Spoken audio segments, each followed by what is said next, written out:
Hello, this is Stephen Pohl. Thanks for listening to the Ohio Business Podcast. If you want to make my day 10 times better, if you could go to Apple Podcasts and leave a 5-star review for this podcast, you could probably just search it, typing in Ohio Business Podcast. That would make my day infinitely better, but let's get to the show. Thanks. Today we have Joey Kilrain of DED Company on the podcast, and we jump right into this podcast, so please enjoy. World. And I was deathly afraid of the internet. I just knew that's going to change everything.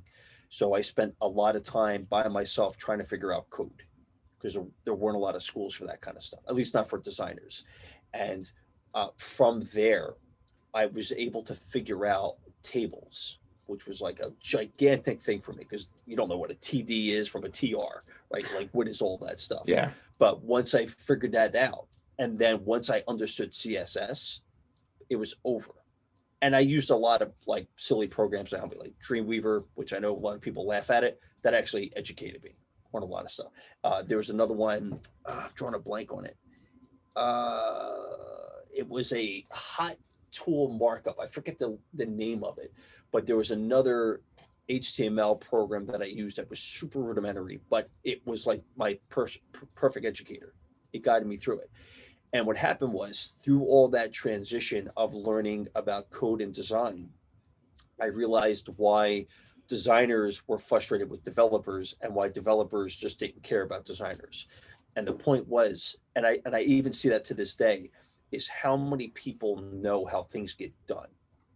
I think we have this wild and grossly ignorant idea of how things get done, like processes and protocols. And it isn't until you go through it that you realize, oh, this is why you just can't rush that kind of stuff.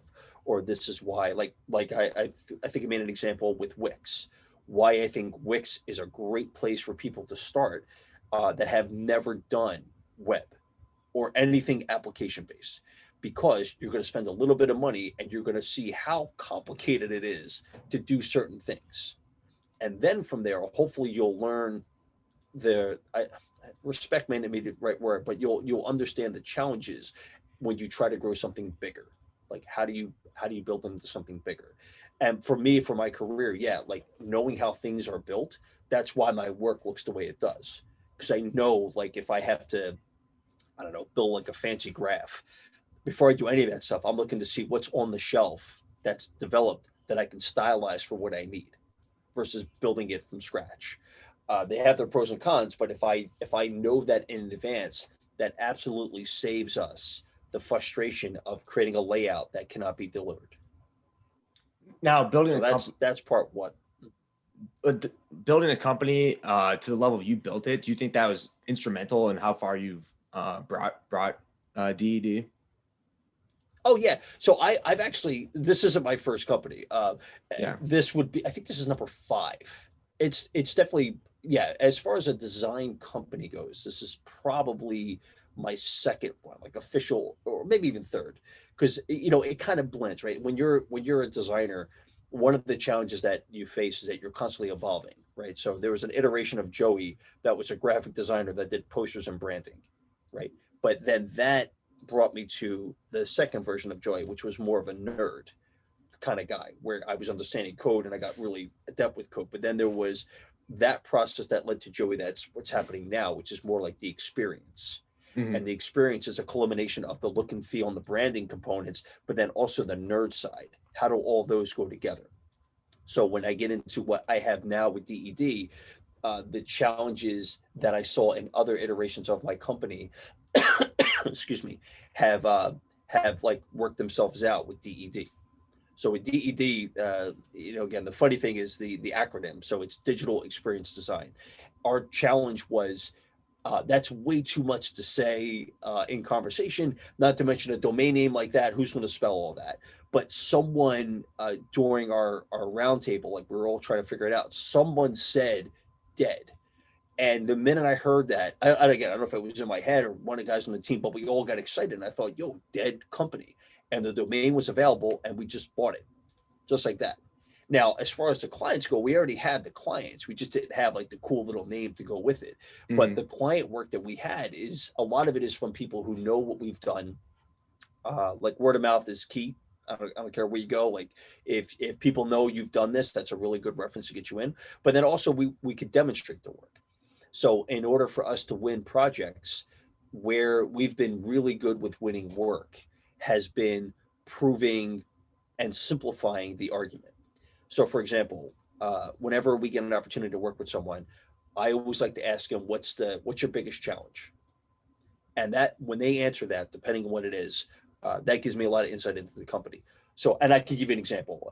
X company, one of the companies we're working with now, X company has this awesome ad tech product, and the product is struggling because they have no consistency and they have a small design team.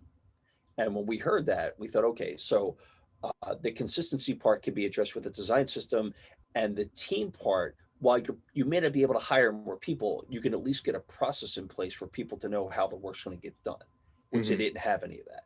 They were using Jira to manage expectation, but surprisingly not for design, only for dev.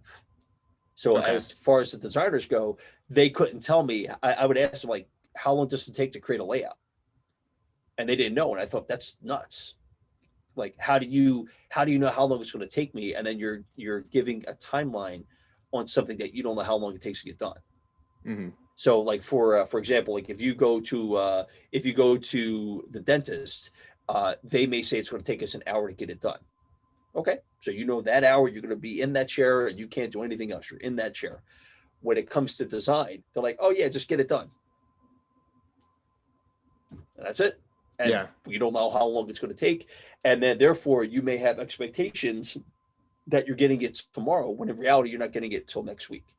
So we put that in place. But then the design system is where we've had a lot of success with that kind of work, because we identify what the challenges are that face the product. We make that consistent. So let's say all the buttons look the same, all the headlines look the same, all the colors look the same. You'd be surprised how a lot of people don't have consistency with color. Or an even bigger challenge is ADA compliance, where a lot of people think that every human being is perfect. Yeah, What perfect is vision, what is perfect ADA? hands. So ADA is Americans Disability Act, the ADA compliance. Okay. So Americans with Disability Act was passed by our government for people that have challenges. So again, not everyone has perfect vision. And that's a big challenge when you're trying to work on your computer and you don't have perfect vision. What happens? Well, you don't see stuff. If the color is too light, if the font is too small, or if you don't give the customer the ability to tab through the application, yeah, that's a challenge. And what people fail to realize is that your boss or your client could be with a challenge. They could have dexterity challenges. Or for example, let's say like there's this really interesting case that made it to Congress or the Supreme Court, and the guy won, and he sued Domino's because he couldn't order a pizza. Why? Really? Because you discriminated him. Yeah. You made it where only certain people can order a pizza, and that's a real thing. And when I think about that, I think like, let's say someone's in a wheelchair and they go into an elevator, and the buttons are like all the way up here, but you're in a wheelchair. Like how are they supposed to reach that? Like, and I bring that up because I'm actually we're working on a project now for someone that is involving like the interface of the elevator. Like, what's that dashboard look like? So it's fascinating to have to work with people that are blind, have to work with people that are in wheelchairs, or people that have like height challenges and that kind of stuff. Like, what does all that go into it? So ADA compliance is something that most small time companies don't think about it, and it's not expensive, but it's like necessary insurance. Even if you're thinking that way, it helps you build a product that's accessible to everyone versus alienating certain people. And then you build that into your websites. Yes. Okay. And then how does that look like? Awesome. So I could share my screen. Okay. And let me allow that. Yeah. And while you're setting that up for me, I believe I can.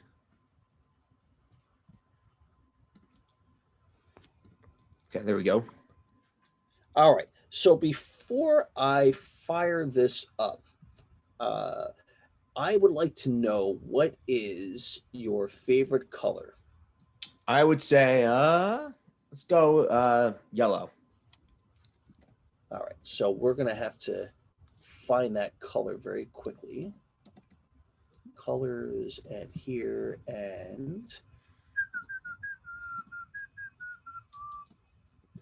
all right, and we're gonna go with how about we go with a minion yellow? That you strike me as a minion type guy, so we're gonna go with minion.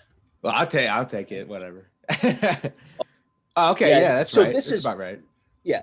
So this is awesome. Now, where I'm starting to go off is, so this website is called Colors, and what's amazing about Colors is that it has a lot of things baked in that you can get an idea of what people are challenged with. Mm-hmm. So let's start with the first thing. So you like the color yellow. So from a color psychology standpoint, the color yellow could have varying meanings. It could be warning, like when you're looking at a traffic light, that's that yellow to say, hey, get ready. Or it could be a traffic sign where you have to yield. So those are particular colors to it. Then there is the color of a banana, where it's like, oh, it's fruit, something I can eat. But yellow is generally a color that's calming, or just to be aware. And Mm-hmm. moving forward, I have all these values here. Now, these values are all nerd values. This is if I'm going to be for web, if I need it. I mean, this RGB could be for web as well, but you could use it in print. CMYK is obviously for print. HSB is hue, saturation, and brightness. This is the same colors that I used to make it up. And basically, all these values that you see here is how that color yellow is perceived in different settings. Pretty Mm-hmm. straightforward. But then we get into shades and tints. Do you know the difference between a shade and a tint? No, I do not. Awesome. So think of the shade as you, Stephen, are in the shade.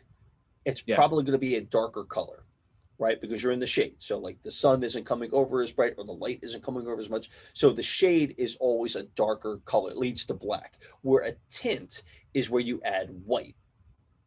Okay. So in this example, you see where it gets darker and lighter. Now, what's great about this is, notice the font is black and yellow, black and yellow, black and yellow, and it stays black and yellow until here, and then it turns white.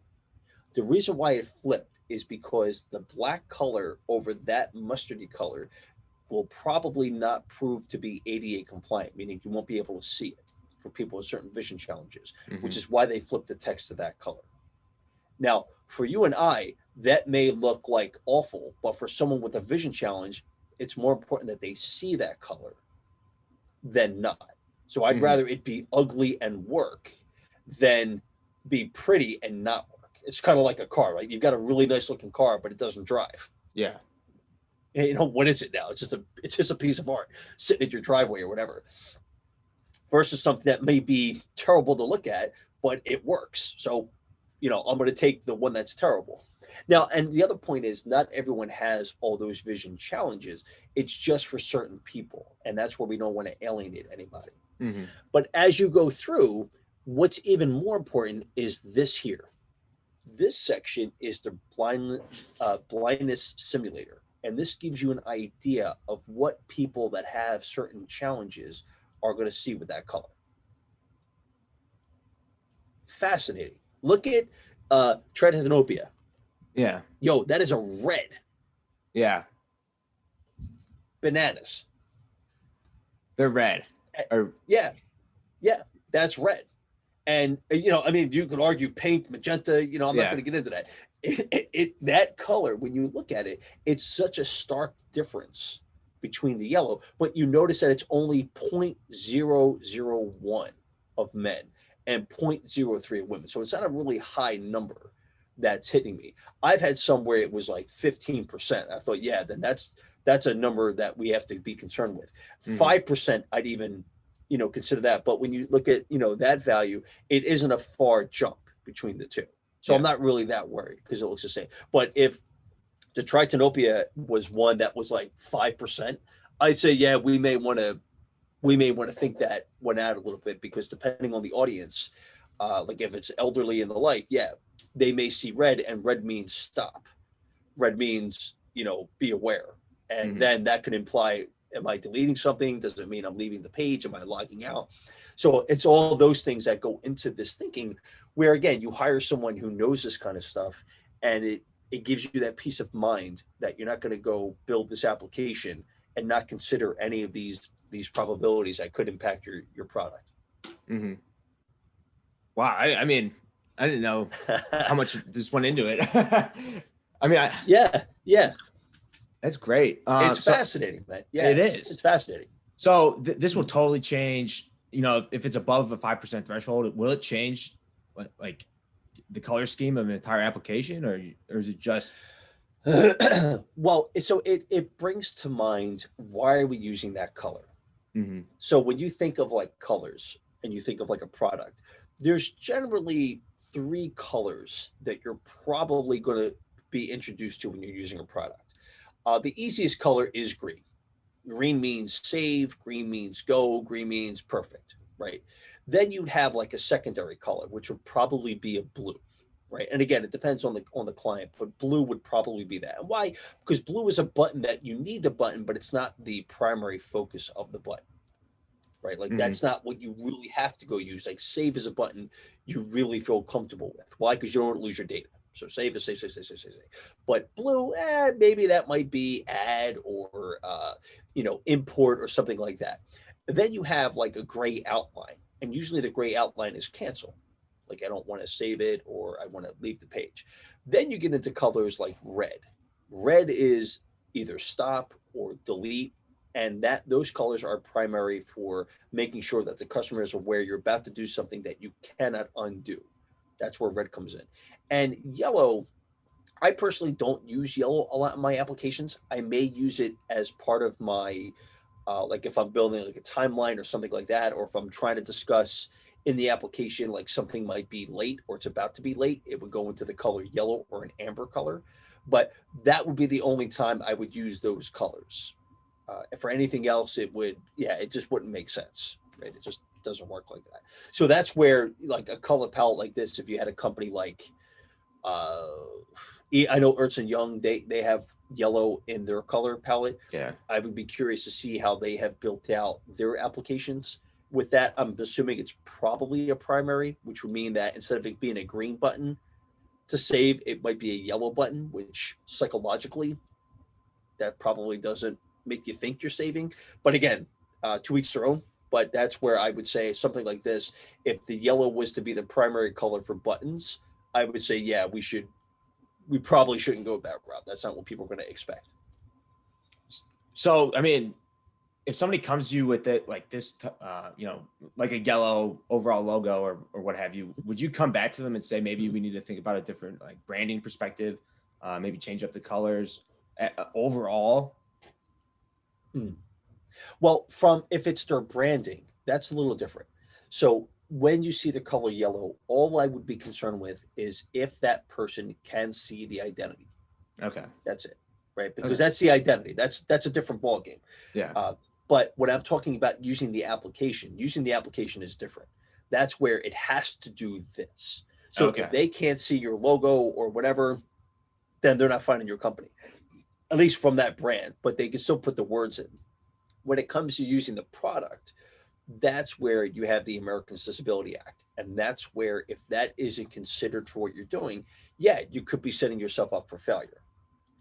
So what that leads to, and I think this is an awesome part of the discussion, which is how do you get people to change their opinion?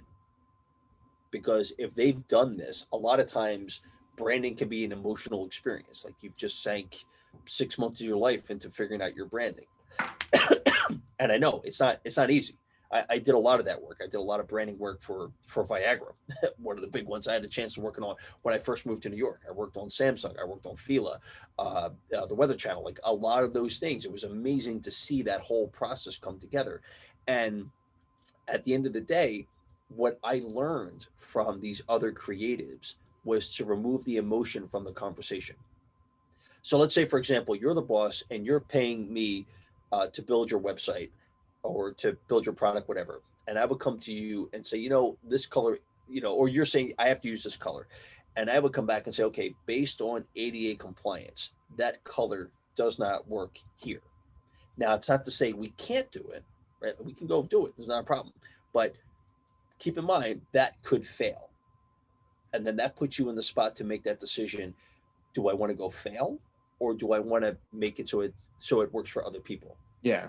Right. And in some cases, yeah, sometimes they don't want to budge. And I get it. There might be some sensitivity around it, but it's for me to not get emotional about it, because I want you to succeed, but I want you to know what you're getting into. It's sort of like going to the doctor, and the doctor says, listen, I know you love cheeseburgers, but try to eat only once a week, cheeseburgers, not every night, or pizza. Maybe another example, right? I don't want to eat pizza every night. And it's like, yo, it tastes good, but is it really helping you? No, it's not. You can keep doing it. It's totally up to you, but it's not helping you in the long run. Mm-hmm. So that's one example. Or another great example is, let's say the customer wants the logo really big. I hear that often. I'm like, dude, how big do you need it, man? They see it, right? But in the customer's mind, they want their identity really big. And the problem with a really big identity is that sometimes it does not fit in the framework of WordPress or Wix. So then the argument is, we can go make it bigger, but the amount of time we're going to have to spend on coding it may cost more money. Do you want to do that? Yeah. Or can we put our resources to selling a better product versus making a bigger logo? Mm-hmm. And then again, that just removes the emotion from the conversation. If you want to do it, okay, that's what it's going to take to do it. If not, then cool. Let's focus on what's going to make the product work versus a bigger logo type stuff, right? And that's how I've been really, I guess, successful when it comes to negotiating with customers on how to make their stuff better. Just bringing the science. Again, I love thinking outside the box. I love a challenge. But then there's some things that I know, if we don't go do this, that will lead to that. And that's what I want you to be aware of before you go and make that decision. When would you say a lot of what you do is actually psychology to kind of like push what needs to be done? So, great question. And I will answer that with, I have very little pride and practically no shame. And why I say that is because I have my own intentions, but it's up to me to figure out what you're looking to get. So, yeah, like if you've seen my work, it's eclectic. I have all kinds of different projects I had the opportunity of working with, and it's been awesome. But I've also allowed people to almost like control my hands with what they're trying to do. And again, for me, I'm looking at it from a safety perspective. So as long as we are hitting the mark as far as not denying people like the inclusion, like allowing people to come and use it, I'm totally cool with that. But if you want to make a circular navigation, cool, let's try it. As long as those buttons are clickable, I'm all for it. Which again, like a lot of my career has been spent in trying to solve these bananas type challenges. And yeah, being part nerd and part designer is allowed me to go in and say, hey, here's a concept that I know can be developed. It hits your goals, but here are some of the challenges with it. And then we figure it out together. For some, I guess this meeting ends in 10 minutes. I'll cut this out, but this never happened to me before. Huh. Oh, for I got a Zoom limit, I guess. I thought it was for 3 people. Yeah, I didn't know that either. Oh well. I mean, if we need to, you cut it and then we come back into another one. Yeah. If you have to grab a couple things. Yeah. Let's kind of go back. I'm really interested in just what started your entrepreneurial journey and like how it led to DED. Awesome. So that entrepreneurial thing happened totally by mistake. Absolutely by mistake. Wasn't intentional. And what happened was, I was working at an agency in New York City, and I was just abruptly let go. They had some cuts with a client, and they just made cuts across the board, and boom, I was out on my ass. Mm-hmm. And it couldn't happen at a better time, because I was getting I have a 73 Oldsmobile, a mint 73 Oldsmobile that was just about to get painted, and I just moved into a new apartment, and I had maybe $1,000 in my name. Pay all this stuff. I'm like, shit, what do I do? Where do I go make this go? And what happened was, as a friend of mine heard me crying, and he says, why don't we start a business? I'm like, I didn't even have that in my head. Like what? And I seriously won't forget it, because when he said that, that absolutely changed the career of my life. Because instead of looking for a job, I was looking for a client. And it's almost the same thing. A job and a client is very similar, right? But Exactly. the billing is totally different, Yeah. right? That's the difference, right? So it took us 9 months to land our first client. And I'd actually gotten a freelance project right after I was laid off. That was for 10 grand. And that 10 grand lasted me 9 months. I still have the receipt on my wall from Citibank where I only had $23.13 in my account. And I come from a poor family in Philly where I couldn't ask them for money. And I've always had this God, this like funny thing happened in college where people were talking about plan A, plan B, and everybody's plan B was a different job. And my plan A was to be a success, and my plan B was to make sure plan A didn't screw up. Yeah. Right. I wasn't going back to Philly. Not I love my city, but there's no designers down there. At least at that time, there were no designers down there. And New York is where I wanted to go. I wanted to like, yo, I can make this happen. And then with all that said, it was that week. I'm looking at my account. I'm like sick in my stomach thinking, I'm going to have to ask my parents for money. I know they don't have it. I'm going to have to ask them. And it was that week we got our first $60,000 project, which we spent that in about a month because we had so much debt we had incurred from our credit card, our apartments. We had to rush out and get an office space, which, true story, I was renting office space from Chuck Lowe, who was Maury in Goodfellas. He was a guy that gets stuck in the neck. Yeah. He was my landlord. Really? True story, man. Wow. Absolutely amazing. And when I met him, I'm like, wait, whoa, that guy kind of looks familiar. And granted, Yeah. he was like 40 or 50 years older than me at the time. And when he had said it, my friend was like, yo, that dude, that's Maury. And I was, my mind had blown. I'm like, dude, that movie is like the only way you can get out of Philly is knowing every verse of that movie. Yeah. Like you have to know that whole movie. So he was my landlord, but we spent a lot of money on that because we had to start impressing the clients because they wanted to see someone who looked established. So we had to become established overnight. We went from sitting in our underwear and our shorts in a hot ass apartment in Astoria, Queens, to this office downtown in the village. 6,000 square foot loft, and we had to buy desks that week. We had to get laptops, and it all happened like within a week. Yeah. And a matter of fact, we've installed the client saying that, oh, we had a leak in our bathroom, so you couldn't come over. And because we didn't close the lease yet. So yeah, a little bit of BS went on in there. But with that said, that's where it started. And from there, what I spent the next 8 years doing was practicing. That's all I did. And I think to some degree, if I had to give advice, I did not market myself as much because I always thought I didn't know enough. So I spent so much time reading. I didn't have a TV in my apartment. I didn't want to be distracted. All I did was I was drawing, I was reading code, and I was practicing. That's pretty much all I did. And then, like I of course I knew advertising people, so I'd go to parties here and there. But yeah, I really just became like this nerd. Like, how do you build all this stuff? And from there, as the clients started to come in, they became more and more technical, and I was finding more and more challenges where, like, you start getting up the food chain pretty quickly. But where it got a little hazy with being an entrepreneur is who you go to bed with. So who your business partners are, uh, what clients you're chasing after. I think that a lot of times when you're first starting out, you don't have a focus on what you're trying to do, and that's a challenge because as a young entrepreneur, you want everything, but you can't do everything. And plus, people then don't know how to label you. So Yeah. I just made sure for myself that people knew me as being this nerdy designer. Like nerd and creative were like the two things that people would say about me, and what I've done. And from there, it was just a matter of learning hard lessons, like reading contracts. I look at those now. I've spent enough money or lost enough money from not understanding a contract, and it could have saved me, but I didn't know how to hire the right lawyer, like who helps me get that kind of stuff done. Or, for example, I didn't have the patience, I think is another good thing, because as a young guy, you're like, or it's annoying. I hate it. I don't want to do it. Like a little kid, don't want to do his math homework. Yeah. Same thing. Same thing, man. But when I look back at it, if I did not go through that, I would not be the guy I am now because I had to learn all those hard lessons to become this person with the business. I also think another thing with being an entrepreneur is how you manage your employees when they fail.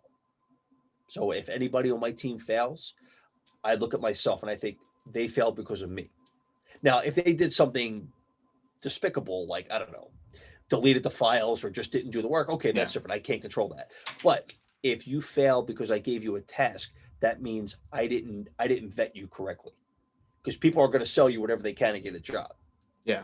You know that, right? Like they'll try to do anything, but it's up to you to do your due diligence and your research before you make that move, and that takes time. But I've learned with my employees, and some of them have been with me for 10 years, right? Or even clients have been with me for like 15, 20 years. And the reason has been honesty. And I'm actively looking for you. If you're an employee of mine, I want you to be better than me. I want you to learn those lessons before you go waste all your time and effort in it. Number one. Number two, breakups don't have to be bad. So if you want to move on to another place, that's cool. I'm not mad at you. I got it, right? I can't pay you that salary. I could give you my knowledge as much as you can handle. Yeah, that's that's an endless pit right there of knowledge I can give you. But that doesn't mean we can't talk anymore.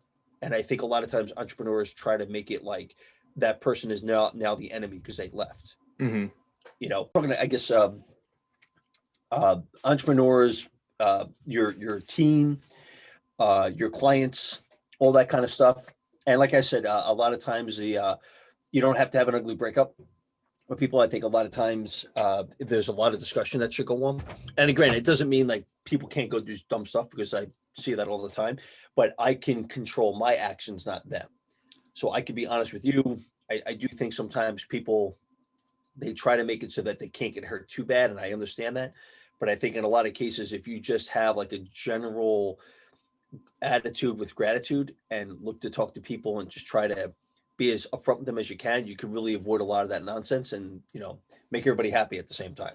I mean, why would you ever want to burn a bridge? I mean, I've had past, growing up, I've come back to employers, because I didn't burn the bridge, even though I might have wanted to, but, you never know what situation you could ever be in. And then as an employer, why, if you have an employee that leaves you, they could gain invaluable knowledge somewhere else, come back to you and use that knowledge to better your company. I mean, why would you burn that bridge? That's amazing. And I can touch on that because from what I've learned in my 20 plus years of being in design, is a couple things. One, ego. Ego is a really big thing with a lot of people, right? People don't want to see you succeed, Mm-hmm. or they want to hold you. You can only exceed or succeed, but only at so much. I don't want to see you here.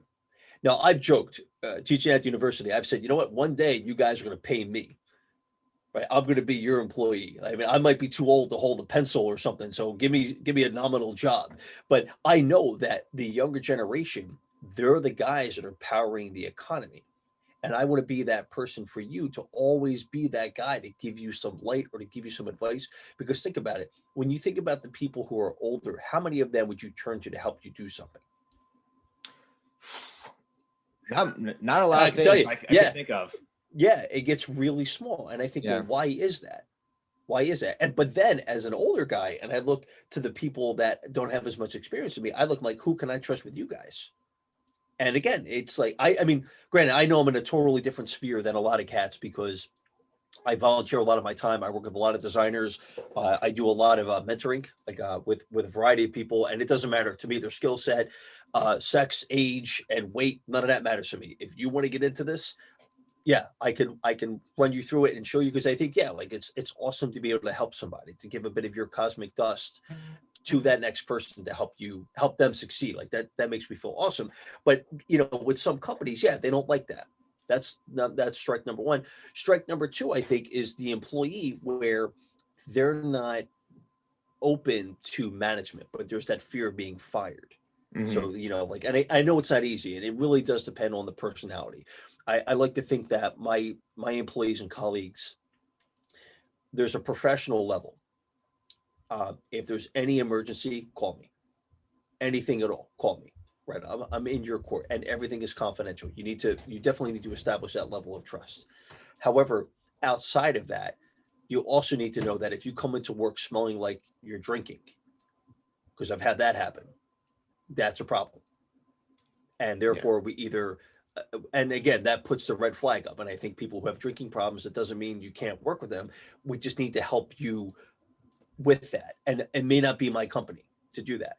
But I think when you have like those substance abuse challenges, yeah, like how do you fit in with that? And then that gets into legal situations because, oh, you let me go because I have a drinking problem. It's like, no, I didn't let you go. You let yourself go. Yeah. But it becomes that problem where as an employer, yeah, you deal with that. But depending on the size of company, and I say this because I've had experience with that with my company where I've had people either not be truthful about their financial situation and the burden that they try to bring over to us, but then also I've had some that have substance abuse, and I think, oh, either one of those, I'm not going to run away.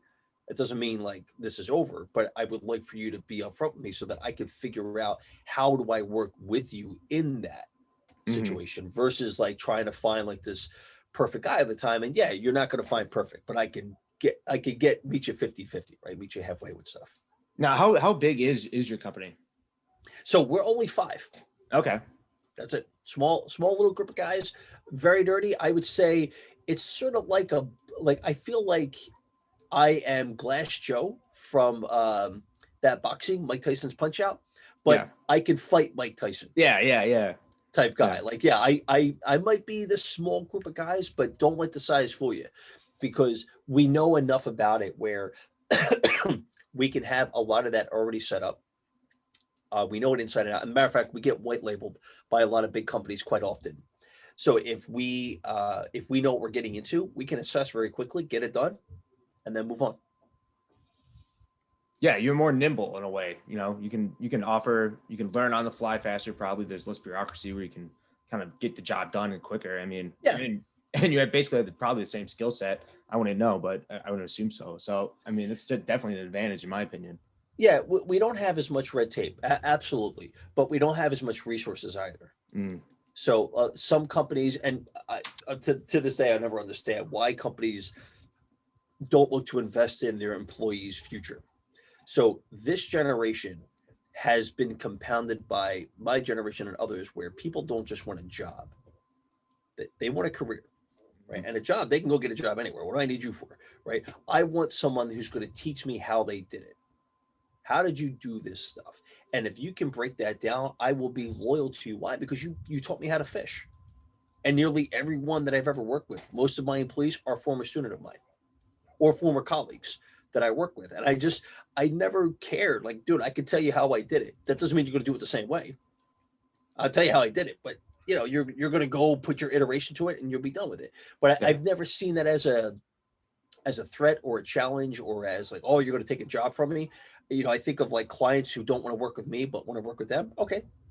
There might be a reason, like a personality reason why, or there might be another agreement that they made that I wouldn't agree to. So no harm, no foul.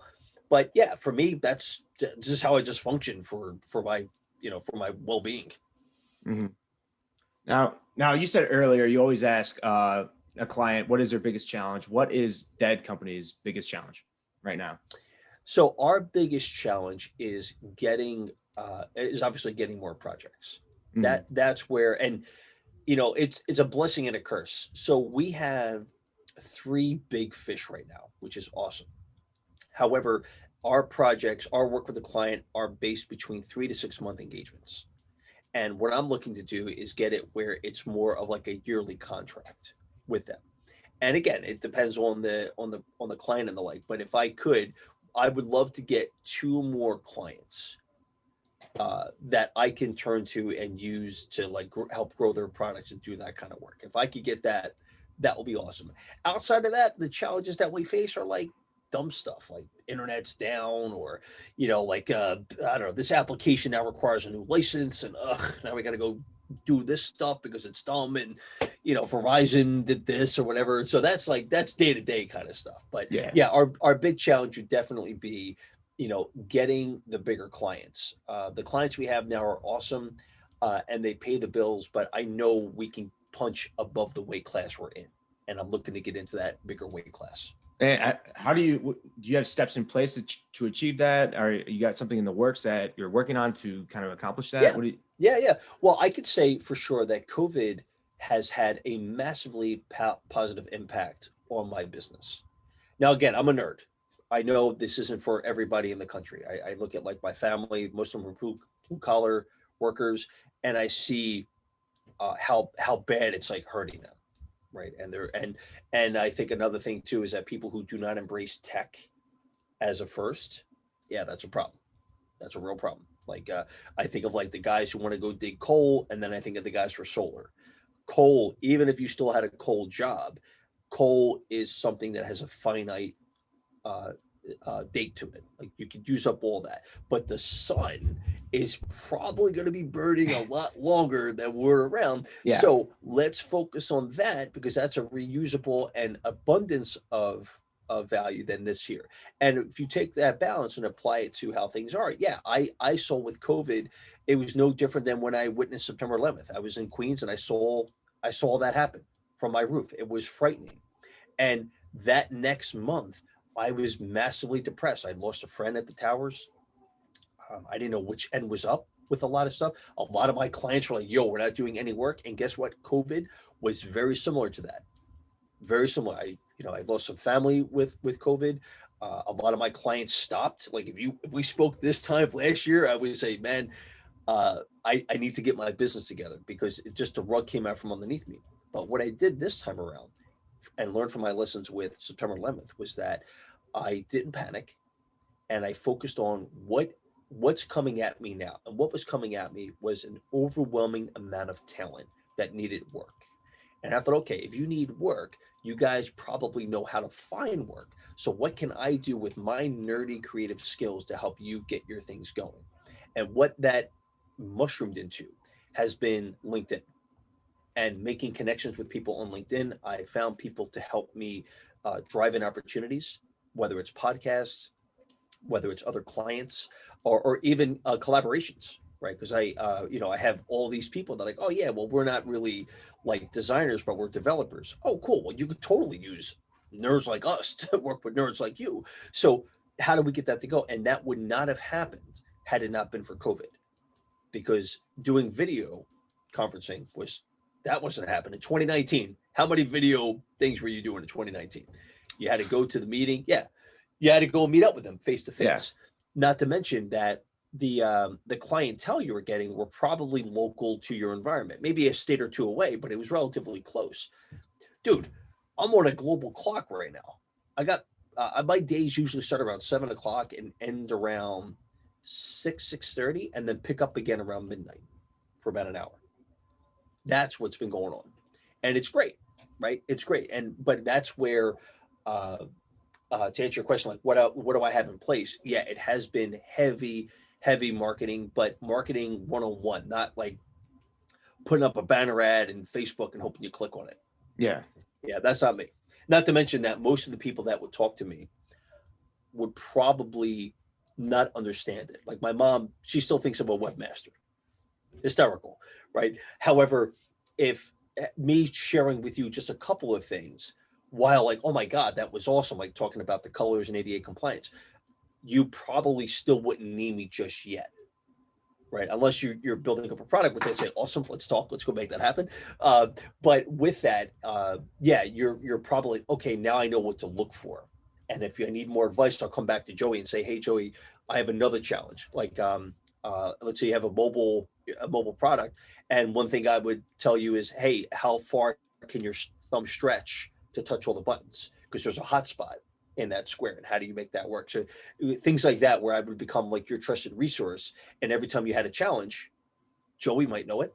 And inevitably, an opportunity is going to come out of that, whether it's, a big paycheck or whatever. It's still the fact of keeping that relationship alive with that person is more critical than making a buck. Mm-hmm. I don't want to, keep you for, all day. I think I could, but like, because your wealth of knowledge is amazing and I love it. But I don't want to keep you all day. I know you seem like a very busy man. What to wrap this up? What is one thing that you wish you knew when you started out this journey with DED Company, and then what is your greatest success throughout your career? Awesome. And with that, I have one for you, which is, I don't know why I thought of this, but when I was younger, I asked all of my elders, What's one thing you wish you would have done with your life, and one thing you would have never done with your life? And I got the same three responses, with the exception of one dude, the same three responses from maybe 20, 30 different people. All walks of life, didn't matter. If you're black, white, Hispanic, Asian, none of that mattered. Man, woman, doesn't matter. I got the same three responses, but interchangeably with that. Now, to your question, what's the one thing I would have known with Dead Company? Wish I would have known up front. And honestly, I would have asked for help. That's it. Ask for help. I don't do marketing. Help me. I'm not a lawyer. Help me. I don't do the CPA stuff. Help me. I don't do that.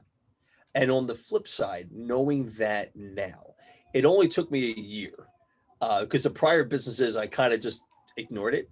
But it took me a year. And then it was COVID that really just made me say, yeah, dude, here's like help. That was the thing. Help me do that. And again, it comes in like you talk about pricing and how do I get it to go? And trust me, you'll find a way to get through that. But if I could give any advice to people like yourself, like starting out, the first thing you want to do is ask for help. There's plenty of amazing people on the planet. Like my wife was a total stranger to me when I first met her, and I met her online in like 2000, right before September 11th is when I met her, and now she's the boss. And I've been with her 20 some years, right? It's been amazing. We got kids and it's got its ups and downs, but for the most part, it's been amazing. And when you think about people asking for help and letting your gut guide that person, like guide that, yeah, you should be fine. Also, greatest success of your career as well. Okay. This might sound really silly, but my greatest success has been believing in myself. That's true. That's it. I would have never left South Philly had I not thought and believed in me, because everyone, and this sucks because it was even my family, they all thought I was going to fail moving to New York because I don't know nobody. You ain't got no money. Who do you think you are? And I didn't do it because of them. I did it because of me. And I thought, dude, you know where the best is. Like when you think about it, whoever the best is, that's who you got to go after. That's where you got to go. And I thought, cuz New York City, think about how many people get deathly afraid of trying to live and work in New York City. It's highly competitive. The best, man, they're there. And I've worked in Tokyo, I've worked in Prague, I've worked in Brazil. And I got to tell you, all those places, when I went to New York, I was 22 years old. I had no friends, no family, and maybe $600 in cash. And even my first day on the job, the boss didn't even know me that well. And I asked him for a $700 cash advance because I still had to go get my apartment that day. I didn't have, and that's how naive I was. I was so like, durr. But it all happened. And from there, that little spark and the fact that I just kept thinking, dude, yeah, you screwed up. That's cool. They burned you. That's cool, dude. But you get back up. You get back at it. Because at the end of the day, only you can get that to go. You can't expect like your mom or your dad or whoever. No, man, this is you. Like you got life. You got a shot, bro. Like you're going to screw up. You're going to make mistakes. Trust me, I'm the master of making mistakes. I master of failure right here. But I never let that stuff keep me down. I just get, and maybe it's the Philly, I don't know, but I get super fired up when I screw up. And I think, okay, how did I screw up? And swallow that pride, realize that there's other people who can help you with this, and do it again. Wake up tomorrow, take another shot at it. Actually, one more, because Maury, Chuck Lowe, had said to me, anytime he has to make a decision, no matter how confident he feels, he would take a nap. Yeah. He would and I never forgot that. I was like, yeah. I said, why? I'm like, oh, you know why? Because you wake up and you might have a different perspective. And no matter how hype you are, because he told me the most money he made in one day was for $1 million. He sold the building and he made it in one day, made the deal happen. And he says, you know why I wish I would have slept? Because I could have made $2 million. And I thought, damn, man. Yeah. That's all. I mean, you have $1 million, but you could have had 2 if you'd had paused for a second. Yeah. And that story always stuck with me. And I just was like, yeah, man, thank you for sharing that with me. Right. Thanks for breaking that down. That's a good piece. Yeah, totally a good piece, man. Like, you'd have $1 million right now, or if you Yeah. take a nap, which means you're probably going to wait till the next day, and now you have a better perspective. And Yeah. now, like, oh snap, I could have made two instead Yeah. of that. That patience or just shift in perspective is honestly massive, because it's two versions of yourself, so that's even better. Yeah. And some of the greatest people I've talked to have always said they're masters at failure, or they're educated in failure. They just love failing because it teaches you success and how to do it the right way. So yeah. Great points. How can people contact you or find, websites, Instagrams, social media? Awesome. Yeah. So I'm fairly easy to find, Joey Kilrain. The email or the web would be DED, that's Digital Experience Design .company is a really easy way to find me, or just Joey Kilrain. And it's 1 L in Kilrain, not 2 L's. But yeah, you could find me there. And like I said, in any way, shape, or form, if you're looking for just advice, I always prefer projects, but if you want advice, that's cool as well. And let's talk. Let's see what's out there. What can I do to help you? Joey, thanks for coming on. You were great. Thank you for having me, sir. I'm mad excited. I'm looking forward to what you and I might be able to do in the future now.